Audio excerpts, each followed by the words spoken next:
Welcome back to the Gunn Show, my friends. We're going to have a bit of fun today. I got Dean with me, and we're just going to talk for a bit. We're going to learn a little bit more about Dean's history. I've already heard a little bit about his wife saying this is paradise for him. I've already heard him say, I'm here against my will. So yes, it's true. Thank you, Mr. Michael Larson. We appreciate you for making Dean get on camera. Yes. He's already said, I was terrified being on camera with the UK team, but Tony, I know you're way better than those guys. He said that, not me. Yeah, that's happening as well. But welcome back to the Gunn Show. This is a place where we humanize manufacturing to the best of our ability. When we think about manufacturing, those of us in it, we love it. We just don't talk about it enough. For those of us not in manufacturing, it's kind of become invisible. Most people don't care about how their phones are made or how their car was made and all the cliche statements that we've been making. The stereotypes about manufacturing and the trades are for people who dropped out of school or got their GED or aren't good enough to go into a university. All of this is untrue. We, especially Dean, we are the backbone of every economy around the world. Manufacturing is so very important.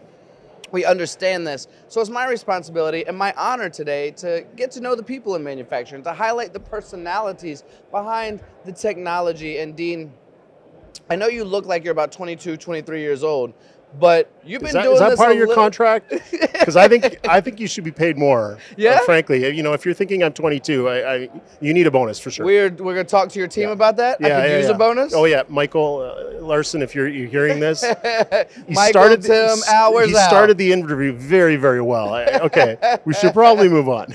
No, let's talk about this bonus more. No, but you look like you're about 22, 23 years old. Yes, absolutely. But you have a bit more experience than that, and you actually have been in this through your father as well, I believe. Tell me a little bit about your journey, Dean. Well, it's funny because when you started in the intro, you talked about how, you know, you said that I was the backbone to the manufacturing industry, and I think that's probably saying quite a lot because, you know, when I started in this business, I had no intention of being in manufacturing whatsoever. You know, I wanted to be a pilot, frankly. No kidding. Yeah, I really wanted to be a pilot, and my father said, well, the only way that you can be a pilot is to join the military. And I thought, I don't know if that's something I want to do. So maybe my fallback should be, I'll be an accountant. I know it sounds like two different worlds, but somehow, you know, there's like this circuitous path that brings you to something completely unrelated. And like you said, you know, I have mainly my father to thank for this. Maybe a little bit of nepotism going on there, but yeah. So, I mean, what ended up happening was I've been around metalworking and manufacturing, I want to say my whole life. And the reason why I say that is because when I was a little kid, my father was a salesman for a cutting tool company or a distributor of MRO products. So there was tools, there was stuff that was all over our house all the time. Funny story, when I was 4 years old, my father had a tool that was needed for removing rivets from aircraft, punch rivets, right? Yeah. And so I'm 4, I find this tool in the house, 4 years old, you think it's fantastic. This is the most amazing thing ever. And so I decide to take it outside, and I'm playing with it outside, drop it in the garden, and we were living in a townhouse complex under the flight path of the Vancouver airport. And our neighbor found this tool in the garden and immediately thought, this is part of an aircraft that's fallen off. Oh no. And she called the police, and the police came over and wanted a full explanation as to what this thing was and, you know, what aircraft did it fall over. So my father had to explain, no, this is, you know, it's part of a riveting system and it has nothing to do with, you know, some safety issue. Planes falling from the sky. Yeah, no kidding. So that was my introduction, and, you know, we had a drill press in the basement, we had all kinds of tools. Even when I was a teenager, my father, who was the sales manager for Cleveland Twist Drill in Canada, he got me this little summertime job where I would pack the drill sets. So anyone who's ever bought in the 90s a drill set, you know, with the fractional sizes, the wire size, the letter size, if they've ever wondered who puts the drills in these boxes, that was me. So if you ever bought a drill set back from the 90s from Cleveland Twist Drill, that was me. I put them in there. So fast forward, right when I was in my last year of high school, I was just graduating. My father lost his job with that company because they were bought out. They were bought out by, you'll have to forgive me, I don't remember exactly the chain of who bought who. It was Greenfield Industries, then it was Precision Twist, then it was Kennametal. I don't really remember the exact chain of events. But right around that time, he was no longer the national sales manager, and he decided, let's go into the manufacturer's rep business together. So for people who don't know what that is, a manufacturer's rep is someone who wears the shirt, behaves like a salesperson, provides a sales organization, but they're not actually an employee. They're more like a salesman for rent, salesman for hire. So, I joke with my customers that, today I wear the Heimbuch shirt, but, I'm always on the lookout for a telephone booth like Superman, so I can take my shirt off and put on a different shirt. But yeah, so in essence, that's what a manufacturer's rep does. So when I was right out of high school, my father said, well, I'd like to start this group and I need your help. I need you to help me. So, we're talking. This is right out of high school. This is right out of high school. Okay. So unlike what you were saying before, the route of going to trade school and learning, from the chips and learning from the equipment, I went completely through the back door, completely through the back door. And everything became learning how to do the job, learning all about manufacturing, learning about equipment, because there was an immediate need to know that in order to talk about the product intelligently. Yeah. So, I went to night school. I had to learn about that stuff because during the day I was facing customers who wanted to know, how do I run this tool? How do I do this? How do I do this? And I'm like, I'll learn about that tonight. I'll let you know. But yeah, so that was my introduction to the business itself. And we went through a couple different lines, couple different companies that we represented. And in the early 2000s is when my father and I started to represent Heimbuch. And at the time, Heimbuch in North America had just started their own group here. They had been supported by another company, or I don't know if we're supposed to mention these names. It was a company called Microcentric. And so at the time, there was a little bit of a separation there. And Heimbuch decided to go on their own in North America. And at the time, Heimbuch consisted of like 3 people in North America. It was the president, the sales manager, and an inside salesperson. How do you know all this and you're only 23 years old? It's insane what you learn when you're 2, I tell you. It's really funny when yeah. So yeah, and that was the introduction to it. And at the time, Heimbuch was really not known. I mean, you had companies that had German equipment, maybe they had Index machines or Gildemeister machines directly from Europe might have Heimbuch on them from Europe, but the product wasn't known here. Mm-hmm. But that's changed. It's changed quite a bit, and Heimbuch is a much, much larger organization now in North America, and of course we have our friends in Europe. There's 600, 700, 800 employees worldwide, or I'm probably getting that number wrong, but it's significant. It's a significant number. Yeah, so, I've been to the factory. I know you have too. Yes, I have. I enjoy going there very, very much. And so in essence, that's my introduction to manufacturing. And I know, like you said, it was a circuitous route, but we got here. Man, I got so many questions, Dean. Okay. You're in trouble now, I tell you that. But first, before we get into the questions, I want to tell you a real quick backstory about what my dad did as well. Okay. And how I had no idea what manufacturing was, and I don't remember all of it, but I do remember this. I remember first it was installing skylights, and then it was selling nail guns, and then it was embalming fluid. So I didn't get any manufacturing experience from my dad. That's a very logical, it's a logical set of chain of events. Yeah. Sales. Yeah. All sales. Yep. Anyway, all right. You didn't become a pilot. Did you end up getting a pilot's license? No. No, you still have not flown a plane to this day. No. Do you still have a desire? I really do have a desire. Okay. But I'm 6'6", so for me to get into the pilot seat, I think would be plane. Yeah, it's probably a challenge. But I have my wife to thank, because for one of our anniversary gifts, she had a coworker whose husband was an Air Canada pilot, maybe still is today. But that pilot got us time in the Air Canada Flight Simulator Center here in Mississauga, not far from Toronto. And so I was able to spend a couple hours in the simulator And that was an experience that I will never, ever forget. It was absolutely unforgettable. And this is, I want to say this is 10, 15 years ago. I don't remember now. But it's an experience that I'll never forget. And I love flying. I love everything that has to do with. I'm one of those weirdos that if you're sitting next to me in an airplane and it's going down the runway, I'm one of those weirdos that'll say things like, V1, rotate, because I have the feeling that we're going the right speed for the pilot to pull on the yoke. And so if you're ever beside me in the plane, that you might think, maybe I want to get off because this guy's a little bit weird. No. But yeah, that's my kind of people, brother. I love that stuff. I love all the technical part of it, and just everything that pilots do. I just think is so interesting. So yeah, it's a profession that I could have had but didn't. It's never too late. Never too late. For anyone who's watching right now, you can see that Dean is holding himself up. He can touch the floor. My legs are swinging like a little kid, just so you know. And anyone who's listening right now, yeah, I feel like Kevin Hart right now with The Rock beside him. My legs are swinging like a kid, and Dean's touching the floor. So there's that whole pilot story. All right, accounting. Are you good at numbers? I love numbers. Okay, you love numbers. I do. I hate to say it. High school kid right now is mad at you for...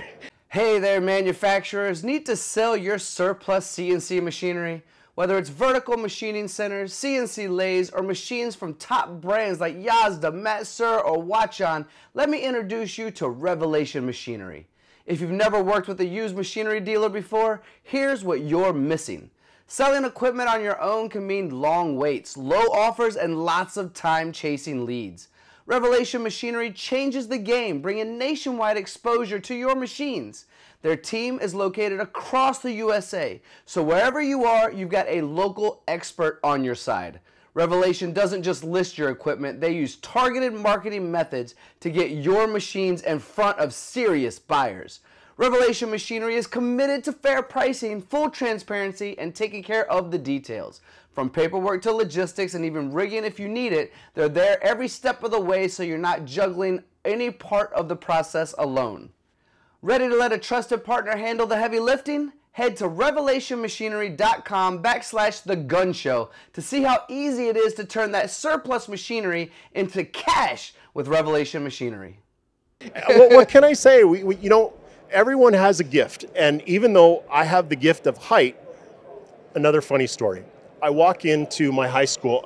My family moved halfway through the school year, and because we moved halfway through the school year, there was a kid who was supposed to give me a tour of the school, and that kid happened to be in the gym. This is like grade 9, and so I walk in, brand new to the school, never been there in my life. I sit on the bench, and the teacher is halfway through his lesson with the kids. He just stops the lesson, walks right up to me during the lesson, and says, "Do you play basketball? Because you're on the team." Right, that's what I would have said. Because he just looks at me, right? And I said, "You really don't want me on your team. You're going to lose if you put me on your team." You're not athletic. I'm not. But, I'm one of those weirdos that like numbers. I love numbers. So, yeah. Every coach was mad at you for that, well, right? it's like whatever you're gifted, you could be right? a great football player, right? You're a good size. No. Numbers. I know, I'm weird. Well, you're in the right industry then. You've made it to the right industry, and you're working with a German brand. I think so, yeah. All right, Dean. The next question I want to ask you, based on a lot of the stuff you told me, was you told me a story about when Heimbuch was unknown, more or less unknown, right? Mm-hmm. I mean, it came over with the German machines. You mentioned Index, and I think that's very fair. We all have somewhere to start, and of course, today we all know the snake eyes that are in the college, right? We all understand that's a Heimbuch product. Yeah. Why in the beginning do you think, when it was unheard of, did you and your dad go after an unheard of product? So at the time, we were representing a bar feeder line, and we were representing other products that were accessories to machine tools, mainly lathes.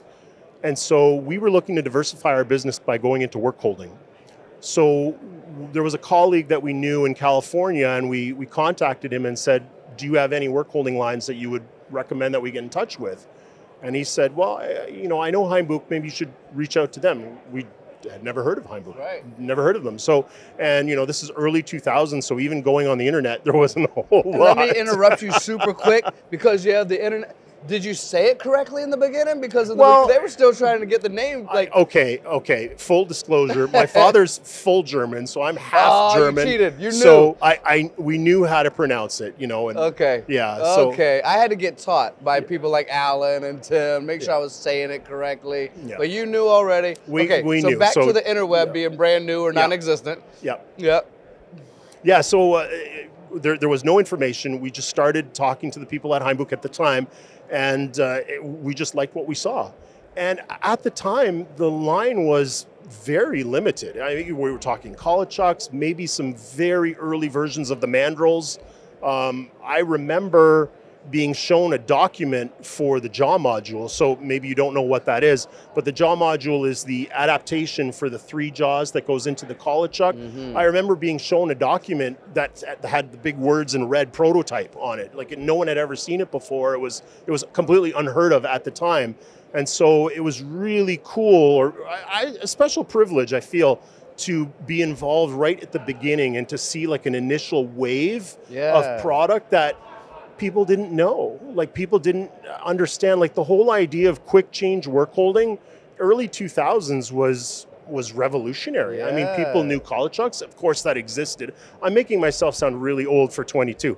Wise, very wise. Yeah, so people knew 3 jaws, they knew collets, you know, but there was no such thing at the time of being able to change over, to go from one thing to something completely different. It simply didn't exist. Right. So Heimbuch was really at the forefront of bringing that product in, and I think it was really a privilege to be part of that wave, to be at the front end of the wave of quick change, because admittedly there's competitive product now. There's other people that have captured that idea as well, and they have their own mousetrap, so to speak.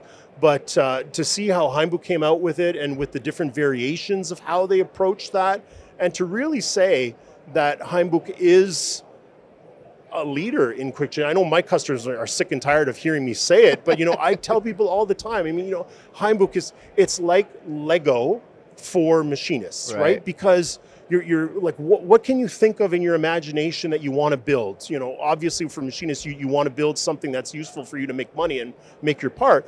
But when you have the whole choice of Heimbuch product on the shelf, and you can just go pick and choose what you need to make that specific part, that's what really Heimbuch is. It's that Lego set where you can take the individual bricks, tear it apart, build something else, and you're putting it together, and now you have something really special for you to work with to make that next part. Yeah, I can imagine. So I'm living this journey with you right now, Dean, because knowing the beginning, knowing not really heard of, but also probably realizing what quality means and knowing and seeing the quality, and then seeing, I mean, we look in front of us today, and for those people listening on maybe Spotify or Google or Apple right now, you can't see the products, but we know the expansion of Heimbuch. And I imagine this has been something kind of prideful for you as well, right? Your customers you work with, you go, okay, I have a high quality product, here's what I can offer, and then the revolution started in the early 2000s, and then today we have, you know, IQ chucks that think better than Al does, right? And so we're sitting here making components and understanding AI and connecting all the dots, and you've been around for the majority of that journey. And then even to your point about somewhat limited in the beginning, and to know what percentage of Heimbuch's products are customized to go to people around the world for specialized projects. What a great relationship and partnership you must have had over the years. It really is, and to help people to understand how custom-made product is a really big part of our business, because they often think of us collet chucks, mandrels. Yeah, we know about span top, we know about, you know, top plus, center types, we know those things. But to say, hey, you know, we've got these awesome, Heimbuch has so many specialized solutions that it's difficult to catalog them. That's true. And it's difficult to show people because you don't want to show other people's private information, like private, you know, sorry for saying that's not the right word, but you know what I mean. Little Freudian slip there, don't tell anyone. But you know what I mean, like confidential data, right? You know, with their part geometry and that sort of thing. They don't want us to share that, but at the same time, we're really excited that we want to share this with Yeah. them. I would love to put every job that I work on LinkedIn and say, look at this cool thing that we made. I wish you could do that too. I wish I could, but obviously the first person to call me would be my customer going, get that thing off the internet right now, because we don't want the world to know how we're doing this. And I understand. That makes sense. You know, we have to be professional and respectful of their process. But yeah, what Heimbuch does is it's really amazing.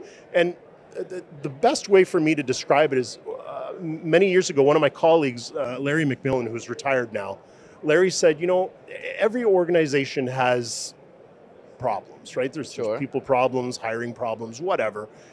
Everyone does. But he says the product, the Heimbuch product, will never let you down. Right. And at the time I thought, okay, well that's saying a lot, right? But because I've been working with it for this length of time, I can truly say that it's true. Yeah. It's absolutely true. I'm going to play off of that a little bit, if it's all right, Dean, and take it two directions. One, do you have a favorite product, one that's tried and true that all of your customers have had success with, you've utilized over the years, whatever it might be? And the other part of that follow-up would be, is there something you're really, really excited about that might be brand new and you've kind of wanted for, I mean, you've been on this journey for quite a while with your father since the beginning. So for me, if I'm going through that and I only have a couple of components and I see it grow and I know, like, is there something that's for you and your territory and the people you work with? Is there a heartbeat that you know works for your customers all the time? And also, is there anything that you're incredibly excited about looking to the future? Well, to get back to your original question, which would be my favorite product or what has helped my customers the most, I would say it's the mandrel products. So everything about clamping internally is not something that a lot of people are comfortable with. It's only within the past 5 to 10 years that the idea of clamping parts internally has become more popular as people have become more confident in the work holding that's out there, because traditionally ID clamping has been very weak. So for you to be able to clamp on something internally and apply aggressive machining parameters is just not something that was done in the past. But with Heimbuch's Mando product, what we can do to clamp internally and process parts where, you know, on the main spindle, you do everything on the inside and then you transfer it to the sub and you clamp on the inside and then machine the outside. It's something that's very, very powerful in the mandrel product. So for me, that's one of the products that I really like talking about. I really like looking at projects that involve mandrels. But in terms of something that makes me excited for the future, I think that the Centratex product is something that is, I don't want to say it's underutilized, but I think that as more people embrace what it does and how, I hate to use this expression, but it's almost like a gateway drug. You know, it's their introduction to quick change product. And once you have this introduction to it, you're like, how can I apply this to everything that I do? How can I apply this to all of my machines now that I can see what I can do? And again, my customers are tired of hearing me always use the same expressions, but for those who are listening who don't know what Centratex is, the easiest way for me to describe Centratex is, imagine Sandvik Capto tooling for chucks. That's the easiest way to describe it, because with the Sandvik Capto, you've got the interface that sits on the spindle, and then you've got the corresponding interface that goes on the back of whatever tool you'd like to use. Now imagine conceptually, it's not Sandvik Capto, but conceptually, it's very similar to that in the sense that you have the interface that sits on the spindle, and you have a corresponding interface that goes on the back of whatever chuck that you would like to use in that machine. And even though we would obviously like you to use Heimbuch chucks, it doesn't have to be. So maybe you have a preferred vendor, a preferred supplier for some chuck that we don't make, but you'd like to bring it into this system. Of course we can do that. And what's really nice about Centratex is how easy it is to use. How easy it is to plug the chuck into the spindle, tighten the 6 bolts, and you're ready to go. It's really an amazing system that, again, it's starting to be copied by some of our competitors, but they're not quite there. They don't have the the breadth and width of what Heimbuch offers in that system, and being able to offer all kinds of different sizes, different options, vertical, horizontal, grinding, all kinds of different applications. Heimbuch has been working at Centratex for 10, 15 years, whereas a lot of our competitors are just bringing it to market now. Today's episode is powered by Phillips Haas Training, trusted by over 3,000 machinists, programmers, and engineers who actually know what they're doing. We're talking hands-on CNC training, 100 5-star Google reviews, and a perfect 10 out of 10 rating. Check it out at phillipscorp.com/Tony Gunn. But here's the truth. Downtime is a thief. It steals productivity, profits, and patience. But Phillips Haas Training is the locksmith. Their expert-led, hands-on courses cover alignment, electrical diagnostics, troubleshooting, and programming. You know, the stuff that actually keeps machines running instead of collecting dust. Over 3,000 pros have been through it, dropping 100 5-star reviews and giving it a flawless 10 out of 10. Shops even report up to 50% downtime reduction. That's not even training. That's a license to print money. Learn more at phillipscorp.com/Tony Gunn. Phillips Haas Training.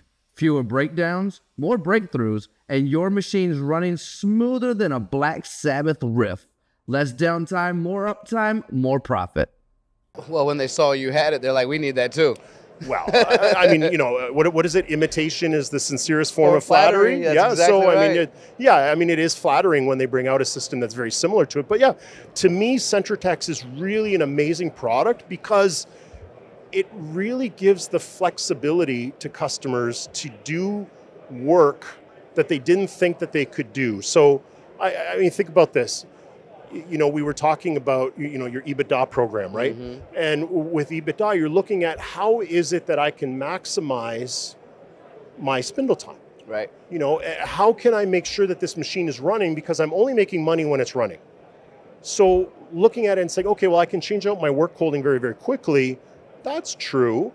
But what about different ways of thinking that maybe you didn't look at a way of using your machine that way in the past? Mm-hmm. So some of the projects that I've worked on recently, which I think is really good thinking, they'll say things like, we would prefer to put a human in front of a machine during the day and run chucker style parts, you know, 3-jaw, whatever it is. But at the end of the day, we'd like to take that work holding off the machine, put a collet chuck on there, get all our tools set up. So maybe the last half hour of the day, we do a complete strip down on this machine to put on a different type of work, set it up with a bar feeder, and walk away overnight. Yeah, brilliant. So now that machine is running all through the night, no humans are involved, and in the morning, do everything backwards, reverse, go back to the way it was, chucker mode, you've got a human that's doing all the work during the day, repeat the process at night. So now that machine, your capacity utilization, the amount of usage that you're getting out of that machine now is, what, 20, 22 hours a day? It's amazing. So this is the type of technology that would permit you to do that. I like that you described all that, but one thing you mentioned that I started having flashbacks to when I would switch over some of my chucks and jaws is it didn't take 30 minutes. It took more like hours, if not, you know, several hours, right? Yeah. You said 30 minutes because the systems that Heimbuch have are so easy to switch over. And not only easy to switch over by, you know, dimensionally and weight and all that kind of, you're instantly within microns as well. Correct, yep. You know, whereas someone like myself who would switch it out, I had to measure everything, make sure it was within tolerance. I've put a chuck onto a turning center that was out and the whole thing starts shaking up and down, right? So your description, in my opinion, of the capability of what a machine shop can do by utilizing a little creativity with the right technology, that is exactly how you keep that machine to spindle uptime. That is exactly how you make money. Yeah, it's really a great description. And I say half an hour, but you know, you're absolutely right. You know, people go for a cigarette, they have to go take something else out of another machine. They're called away on a phone call, whatever. But those are all things that, you know, as a salesperson, you know, those are things that are not necessarily in my control. So what would be in my control would be the changeover of the work holding. And 30 minutes, you know, if you're not distracted in any way, yeah, you can do it in 30 minutes traditionally. But with the Heimbuch system, we're talking about minutes, right? 5 exactly minutes. that. 5 minutes to do a changeover, a 12-inch chuck, you know, that weighs, you know, what, 50, 100 kilos, 200 pounds, whatever. It's 5 minutes. Yeah, I've talked to several of your customers that are doing exactly that. Didn't think it was possible previously. In fact, for them, it wasn't possible, and they invested in your product, and you know, lots of success, all that fun stuff. Yeah. As we start to wind this podcast down, I'm really happy, first of all, that we handcuffed you to the chair, because I know you were here without wanting to be here. No, you know, this was done against my will. Yeah, we handcuffed you, we captured you. I'm really happy that they made you do this as well. But if you had a message for some people out there, for machine shops out there, with all of your experience, and this can come from any angle you want, but just a message about giving Heimbuch a look, or what it can bring to a shop, or why they might want to consider it, any of these avenues that you choose to take, just think of one message. If I had millions of people watching or listening right now, but don't overthink that. Yeah. Don't overthink the millions of people. What message do you think you would share with them? The message that I think is really important for people to consider is you get what you pay for. And I know that's, you know, I wear the shirt. I know that this is me being a biased salesperson. I fully understand that. There are lower cost options. There are lower cost ways of doing things. And maybe for some customers, that is the right way to do it. But if you're wanting your shop to go to the next level, if you're wanting to differentiate yourself, if you're wanting to have an advantage over your competition, Heimbuch is what's going to get you there. It's, you know, like right now, Heimbuch's marketing motto is the need for speed, right? They're really looking at the racing Formula One type story and the need for speed. And I looked at that and I said, yes, it gets you speed. That's true. But what it gives you is the edge over the other drivers. It gives you that edge over your competition, where your competition doesn't have a Centratex. Your competition doesn't have a mandrel. Your competition doesn't have a topless collet chuck, you know, that has that much more ability to clamp the parts securely. All the things that salesmen would tell you, but they don't have that. That gives you that edge. And that's why I think that for people who are not familiar with the Heimbuch product, that's really something for them to look at and say, how can I get that edge? And I know it sounds like it's a tired thing to say, that sales guys are like, oh yeah, we're going to give you that edge. But I really believe that. I really believe that this gives you an edge over your competition, that you can quote jobs, you can run your shop in such a way that it's going to be that much more efficient, that your competition won't keep up. I think there's a reason why some of your folks won't let us into their facilities with cameras, because they are getting that edge. We're not allowed, be honest, right? We're not allowed to talk about that. Right. Well, Dean, you've done an amazing job thanks, today. Tony. I hope this hasn't been too hard from you. I really appreciate you, or too hard for you. Can you pick me up and help me out of this chair? I don't want to jump and hurt my knee. I'm way high up, and you can touch the ground. Then we can go play some basketball. Can you? You're gonna win. Well, not if I can't jump out of this chair because I'm too high up. Yeah. But thank you, man. I really appreciate it. For everyone watching, this is the Gunn Show. This is my buddy Dean. This is a little bit of Heimbuch as well. We love the stories behind the machines, the technology. We make everything around us. He is the backbone, whether he says it or not. And what a great story. For anyone else who's interested in being on the Gunn Show, join us anytime. We have great sponsors, great friends, and we reach a large audience. And Dean, we're not going to unhandcuff him. He's stuck here. He is stuck here for now. We're not letting him go. Too much wisdom. I'm going to stop the record button, and I'm going to keep asking him questions. That's how much is going on. But if you have any questions for Heimbuch or for Dean, leave it in comments. Let us know. We're happy to get all of those questions answered for you. Thank you all for listening, watching, participating. If you're in manufacturing, thank you for being in manufacturing. And if you spent time with us, it's the one thing we cannot manufacture more of. So thank you so much for spending it with us. Well, thank you, everyone. That's a wrap on this episode of The Gunn Show. Thank you for tuning in, subscribing, and supporting the manufacturing movement that keeps the world turning. We couldn't do this without you, or without our incredible sponsors who believe in this mission as much as we do. Big thanks to Revelation Machinery, bringing the auction hammer down on deals so good it feels like daylight robbery, but legal. Whether you're buying or selling, they've got your back. To Ibara Growth Systems, your factory's secret weapon for scaling up profits, leadership, and sanity. Because spreadsheets don't fix culture, but these guys might. To AMT and IMTS, the innovators behind the biggest show in manufacturing. If you want to see the future, you show up at IMTS. To NTMA, the voice of precision manufacturers across the U.S., fighting for shops like yours every single day. To TECMA, Mexico's premier machine tool exhibition, bridging borders and bringing global technology closer to home. To Shop Floor Coffee, the only coffee that tastes like a 5-axis machine running lights out on a Monday morning, delicious and dedicated to workforce development. And last but never least, the American Precision Museum, honoring the roots of American manufacturing while inspiring the next generation to build what's next. Powered by MTDCNC and fueled by passion, this is The Gunn Show. Until next time, stay curious, stay bold, and keep making things that move the world.